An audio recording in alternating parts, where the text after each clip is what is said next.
Morning. Ngayon naman po, papakita ko naman sa inyo itong ating ubas na nag-i-start na mag-change color or nasa viriation stage. Kapag ganito na po ang ubas, kinakailangan ay palutin na natin para hindi papakin ng ibon. At ito pong mga dahon na nandito sa baba ng kanyang buds ay tinatanggal na.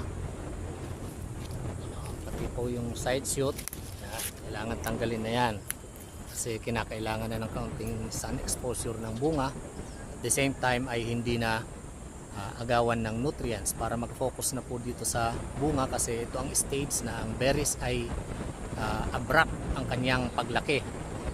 And then ito po ay kinakailangan mag-apply na tayo ng ng potassium, kasi ang potassium yan na po ang tutulong para maging maganda ang quality ng bunga ng ating ubas, at saka yan din po ang magpapatamis.